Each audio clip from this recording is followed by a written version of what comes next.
Bien-aimés dans le Seigneur, mes salutations au nom de Jésus-Christ, notre Seigneur et Sauveur, avec la présence du Saint-Esprit et devant la face de notre Dieu, le Père Créateur. Nous sommes aujourd'hui au jour 5, dernier jour du segment d'enseignement qui m'a été donné et qui porte sur la maîtrise de la parole. Et nous allons aujourd'hui passer à un des derniers thèmes qui est la défense de la saine doctrine, et j'ai rajouté dans une génération de compromis. Je voudrais vous donner un texte principal dans Tite 1:9 qui dit ceci: attachez à la vraie parole telle qu'elle a été enseignée, afin d'être capable d'exhorter selon la saine doctrine et de réfuter les contradicteurs. J'ai quelques textes, évidemment on reviendra là-dessus, J'ai quelques textes complémentaires, Romains 1:16, 1 Pierre 3:15, Jude 3:4, Acte 20, 28, 31, Acte 20, 28, 31, Éphésiens 4, 14, 2 Timothée 4, 2, 4, 2 Timothée 4, 2, 4 et 2 Timothée 1, 8. Voilà pour ce qui est de nos références. Elles vous permettront par la suite et tranquillement d'aller vers ces lectures et de vous assurer que cela corresponde bien à ce que nous disons pour cette journée d'aujourd'hui et donc pendant tous ces moments de formation. Rappelez-vous, je parlais des chrétiens de Bérée, ils se réunissaient tous les jours et ils priaient, certes, ils lisaient la Bible et ils voulaient vérifier si ce qu'on leur a dit était vrai. Donc faisons comme les chrétiens de Bérée. Alors depuis le début de cette formation, nous avons étudié l'autorité de la parole de Dieu, les principes de son interprétation de cette parole-là. Nous avons évoqué le rôle du Saint-Esprit et l'importance de la méditation pour la profondeur spirituelle. Et enfin, dernier thème qu'il m'a été donné de subdiviser. Aujourd'hui, nous abordons une responsabilité incontournable, elle aussi, incontournable aux serviteurs de Dieu, celle de la défense de la saine doctrine. Alors autrefois, l'Église était principalement confrontée à la persécution. L'Église était là, l'environnement n'acceptait pas cette parole, cette doctrine, et la réaction au retour, c'était la persécution dans le but d'éradiquer cette nouvelle doctrine, etc. Aujourd'hui, l'Église est plutôt confrontée ou souvent confrontée à la séduction. À l'époque, la persécution, aujourd'hui plutôt la séduction.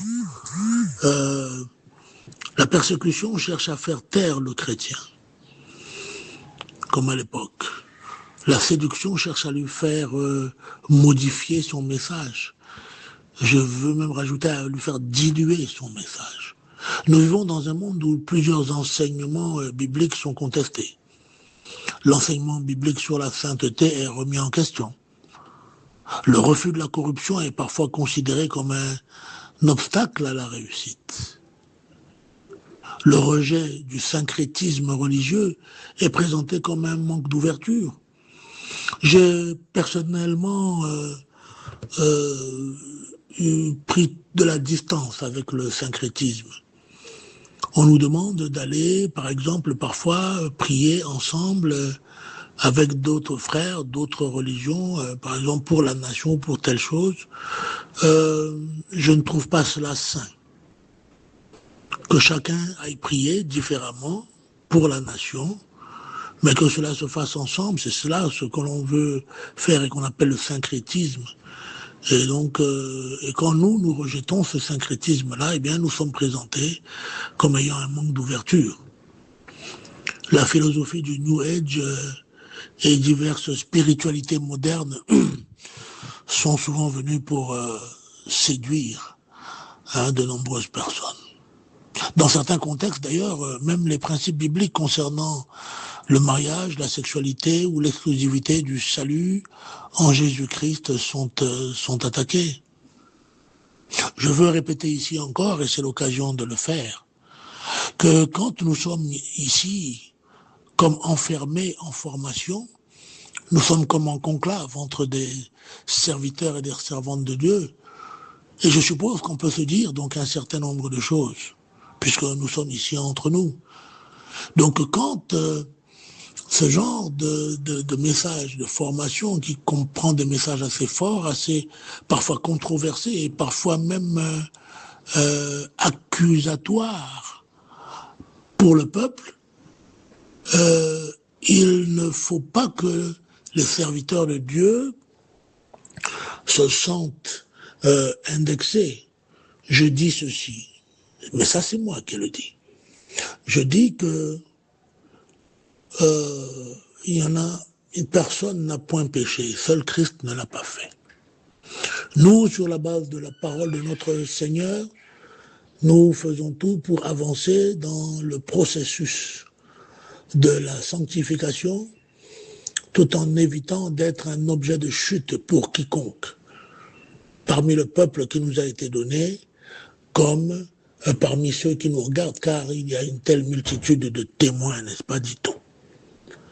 Mais il faut comprendre cela comme des points et des éléments qui nous sont donnés pour nous encourager à avancer, pour nous encourager justement à faire tomber ce qu'il faut encore faire tomber, et que nous arrivions à ce qu'il nous est demandé de faire, practice what you preach, pratiquer ce que vous prêchez.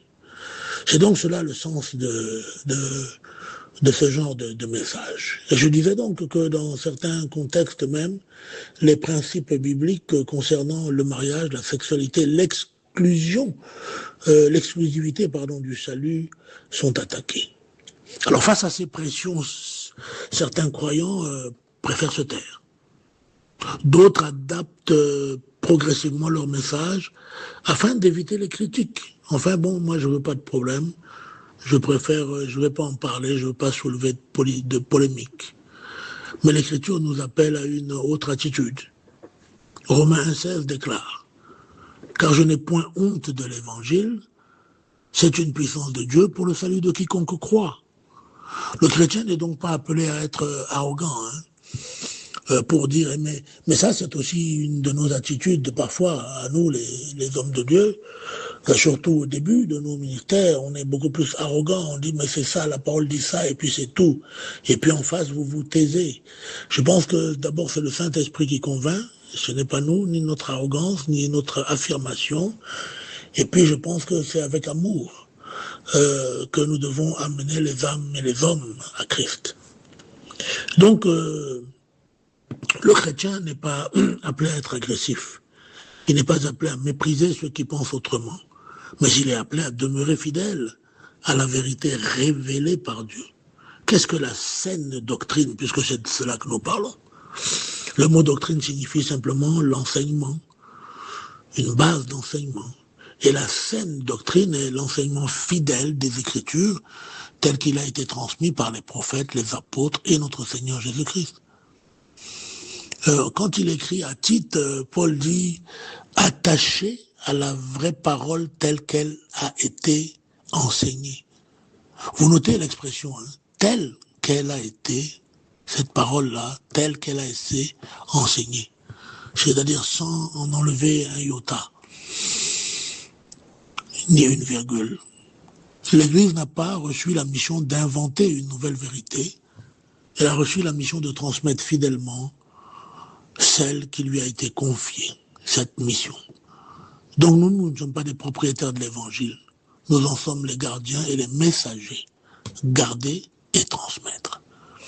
Alors pourquoi la défense de la vérité est-elle nécessaire? Jude, dans un de ses écrits, dit ceci: bien-aimés, comme je désirais vivement vous écrire au sujet de notre salut commun, je me suis senti obligé de le faire afin de vous exhorter à combattre pour la foi qui a été transmise aux saints une fois pour toutes. Car il s'est glissé parmi vous certains hommes. Alors combattre, dit-il, il ne s'agit pas d'un combat physique, bien entendu. Il s'agit d'un combat spirituel, doctrinal, dans le cadre de ce sous-thème, et intellectuel. Chaque génération doit préserver fidèlement le dépôt reçu. Si les serviteurs de Dieu cessent d'enseigner clairement la vérité, d'autres voix rempliront le vide que nous laissons. Et ces voix ne conduiront pas nécessairement les hommes vers Christ. Quelles sont les menaces actuelles contre la vérité biblique? Les formes changent selon les pays et les cultures, c'est vrai, mais certains défis apparaissent presque partout. Le relativisme qui affirme que chacun possède sa propre vérité. Vous savez, vous arrivez, on vous dit toujours, oh, écoutez, chacun croit ce qu'il veut. Hein. Chacun croit ce qu'il veut, en ce qu'il veut, on est libre. Moi, je suis africain, je crois en la nature, je crois en mes ancêtres. Voilà, c'est ce relativisme-là qui fait partie, n'est-ce pas, des menaces de la vérité biblique et de la saine doctrine dans le relativisme. Le syncrétisme dont je parlais tout à l'heure mélange l'évangile avec des croyances incompatibles avec la foi chrétienne. Si pour nous, nous savons que le seul chemin, c'est Christ, comment allons-nous prier pour des sujets ou pour la nation avec des gens qui ne reconnaissent pas cet aspect? Pour moi, ça n'a pas de sens. Ça fait partie aussi, n'est-ce pas, des menaces contre la vérité biblique et la saine écriture, la saine doctrine. Le matérialisme, parfois, fait de la prospérité la finalité de la vie. Tout est dans prospérité. Nous avons dit que nous sommes des gens équilibrés, nous devons, en tout cas, le devenir dans le processus que j'évoquais. Donc, on doit être équilibré, on doit être prospère, mais on doit être aussi nourri, on doit être spirituel, etc.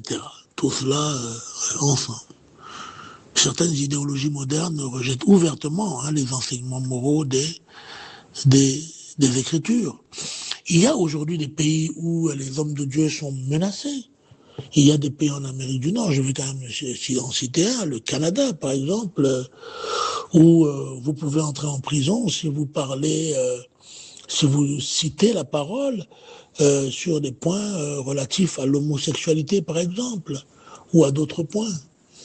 Je veux ici prendre la précaution de vous dire ou de nous dire que si la parole évoque et est contre l'homosexualité, elle n'est pas contre les homosexuels, n'est-ce pas? Notre Dieu déteste le péché, mais aime le pécheur. Il ne faudrait pas qu'on oublie cela. Il ne faudrait pas que les mots que je donne ici soient des prétextes. On ne s'érige pas contre des personnes, on s'érige contre des idéologies, contre des préceptes. Donc certaines, et il y a des pays, je vous assure, où des hommes de Dieu ont été interpellés en plein culte, parce qu'ils ont fait des lois là-bas qui disent que si, pour protéger certaines de ces catégories que j'ai citées tout à l'heure, et que si vous en parlez en mal, eh bien, vous pouvez, on peut porter plainte contre vous. Et d'ailleurs, ça va plus loin. Il y a des pays où certains passages de la Bible sont interdits. On ne peut pas les citer dans une prédication, parce que, justement, elle parle de ces choses-là. Mais que voulez-vous, quand on arrive à une époque où il y a une permissivité qui estime que les hommes et les animaux peuvent se mélanger, que les hommes et les hommes, que les femmes et les femmes, et que d'autres, et que les gens défendent cela, parce que ce sont les défenseurs de cela, de ces choses qui sont à la tête de ces États parfois. Donc, vous voyez qu'il y a besoin de défendre notre évangile et de défendre, n'est-ce pas, la saine doctrine. La vérité, alors face à ces influences-là, l'Église doit demeurer ferme. La vérité n'est pas déterminée par la majorité, ni par le pouvoir. La vérité est déterminée par Dieu. Alors je peux vous dire qu'il y a des frères et sœurs, des serviteurs, des servantes de Dieu qui ont fait vraiment de la gymnastique pour continuer de prêcher dans ces endroits-là, tout en évitant d'être mis en justice et autres. Ce n'est pas aussi facile que l'on pourrait le dire ici, à travers un enseignement de 30 minutes comme je le fais. Mais justement, ce sont des bases pour qu'on soit prêt, qu'on soit préparé quand ces choses-là arrivent. Parce que vous savez, je parle d'autres pays, mais ça peut arriver partout dans nos différents pays. Comment défendre donc la vérité avec sagesse? C'est ici que certains commettent deux erreurs opposées. Certains deviennent agressifs.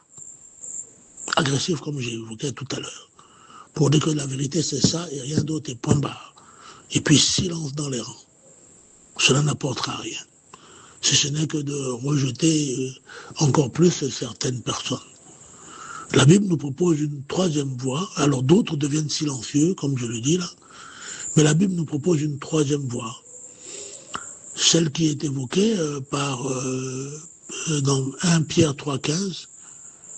Mais sanctifiez dans vos cœurs Christ le Seigneur, étant toujours prêt à vous défendre avec douceur et respect devant quiconque vous demande raison de l'espérance qui est en vous. Premièrement, connaître les Écritures. Nous ne pouvons pas défendre ce que nous ne connaissons pas. Si quelqu'un vous attaque sur tel ou tel verset relatif au lien coupable entre homme et homme, mais il faut déjà que vous connaissiez le passage, que vous l'ayez étudié et que vous ayez des exemples à donner pour exhorter, pour répondre. Donc, connaître les Écritures pour pouvoir défendre ce que nous connaissons. Deuxièmement, distinguer, je l'ai dit plus haut, les personnes des idées. Nous aimons les personnes. Mais nous pouvons rejeter les idées qui contredisent la parole de Dieu. C'est ce que je disais plus haut tout à l'heure. Et puis troisièmement, c'est de répondre avec douceur. La colère convainc rarement les gens. Même dans notre vie au quotidien, même dans notre vie professionnelle, notre vie sociale, vous verrez que, en fait, la colère est une faiblesse. Je sais pas. La vérité exprimée avec grâce touche davantage les cœurs. Ensuite, il faut demeurer ferme. La politesse ne signifie pas l'abandon de nos convictions. Mais on tient ferme sur nos convictions, on les répète, on les remet sur la table, on continue d'argumenter. Parce que l'amour n'est pas le compromis. Et la douceur n'est pas non plus de la faiblesse.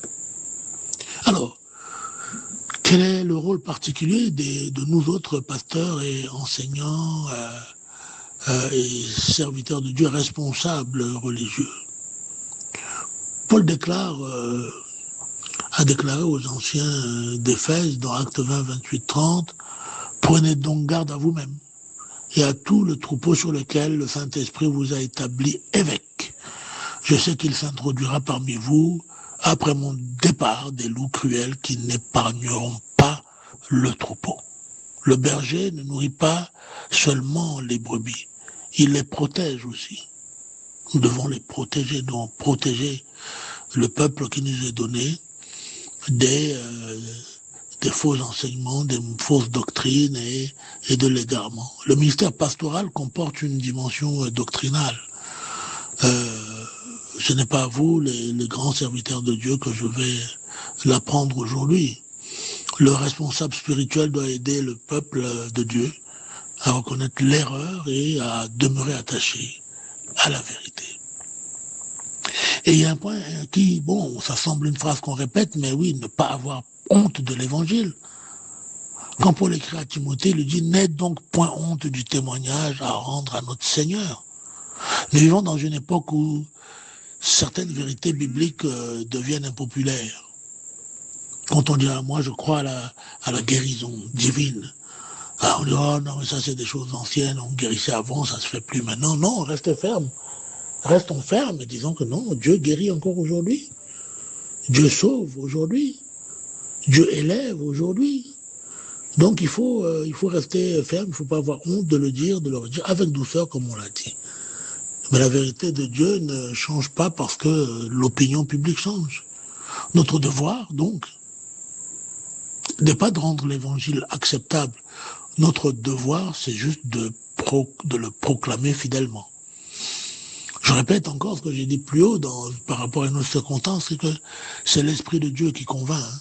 Nous, on fait notre part. On proclame, on dit, on répète, avec douceur, amour. Et l'Esprit de Dieu convainc. Peut-être que si nous n'avons pas convaincu cette personne-là maintenant dans l'échange avec lui, Dieu prépare d'autres ouvriers parce que Dieu essaye toujours et encore, et 1000 fois s'il le faut. N'est-ce pas, avec cette grande patience que l'on dit à son propos, pour que quelqu'un accepte la parole de Dieu. Le résultat donc appartient à Dieu. Pourquoi défendre la doctrine, mes frères et sœurs? Pourquoi défendre la vérité? Est-ce que c'est pour, défendre la vérité? Est-ce que c'est pour gagner des débats? Non. Il ne s'agit pas de gagner des débats et de dire « Ah, j'ai gagné sur vous. Vous pensez que ceci et je vous ai convaincu ?» Non. Ce n'est pas non plus pour humilier ceux qui pensent différemment, certainement pas. Nous défendons simplement la vérité, parce que Dieu est glorifié par la vérité, parce que l'Église est fortifiée par la vérité, parce que les âmes sont sauvées par la vérité, et parce que Jésus-Christ est lui-même la vérité. Frères et sœurs, pour faire la balance d'hier, où j'ai été très long, je serai plus court ce matin, et je voudrais donc vous dire que nous ne sommes pas la première génération, nous ne serons pas la première génération à défendre la vérité, bien au contraire. Les prophètes l'ont défendu, les apôtres l'ont défendu, les martyrs l'ont fait, les réformateurs, et oui, ceux-là, eh bien, ils l'ont défendu aussi. Et nos pères spirituels actuels, vivants ou pas, l'ont défendu. Aujourd'hui, cette responsabilité nous appartient à nous tous qui sommes assis, à échanger depuis 10 jours, je crois, et dans les jours qui viennent encore. Cette responsabilité, eh bien, elle nous appartient. Alors peut-être qu'on sera, ou même certainement, et nous l'avons déjà été, et nous le sommes souvent, peut-être sommes-nous critiqués, peut-être sommes-nous incompris, peut-être nous accusons de ne pas pratiquer ce que l'on prêche parce que nous sommes nous-mêmes dans un processus, mais notre appel n'est pas de suivre les modes du moment. Notre appel est de demeurer fidèle à la parole de Dieu. Car les idéologues, les idéologies passent, les philosophies passent, les mouvements passent, mais la parole de notre Dieu demeure éternellement. Alors, nous prions ensemble afin que le Seigneur nous accorde le discernement, le courage, l'humilité et la fidélité nécessaires pour défendre la sainte doctrine jusqu'à la fin. Que le Seigneur vous accompagne dans les méditations de ces échanges-là, que le Saint-Esprit vous livre encore plus de portions, n'est-ce pas, de force et de puissance et de discernement par rapport à tout cela. Que la présence de Dieu soit manifeste et manifestée en vous et en vos familles respectives. Que le succès qui vient de Dieu soit votre partage, vous les servantes et serviteurs de Dieu, dans votre ministère, dans vos activités, dans vos familles et dans tout ce que vous entreprendrez ou que vous entreprenez. Sachez simplement une chose, c'est que le chemin, il est long. Nous avons dit, évitons d'être présomptueux et arrogants. Nous ne connaissons pas tout. Tel que nous sommes aujourd'hui, nous pouvons tomber demain, mais nous savons une chose, c'est qu'il nous en relèvera toujours. Et nous savons une chose, c'est que nous resterons toujours fidèles à sa parole. Je voudrais ainsi donc dire que j'ai prié au nom de Jésus et tout en disant Amen, savoir qu'il a exaucé cette prière que j'ai faite pour nous tous. Je crois qu'avec cela, j'ai terminé la série qui m'est donnée. Il vous appartiendra d'aller sur les questions et autres. Mais comme je vous l'ai déjà annoncé, de vendredi à samedi, vendredi matin à samedi midi, je serai en voyage en passant par un certain nombre d'endroits. Donc, posez les questions et quand je serai en mesure, arriver et reposer certainement, eh bien, je ferai tout pour y répondre, même si c'est jusqu'au dimanche. Je rends grâce à Dieu pour tous ceux qui présents m'ont suivi, m'ont écouté et ont reconnu la sagesse du Saint-Esprit ici, non pas la mienne, bien entendu. Demeurez bénis. À bientôt.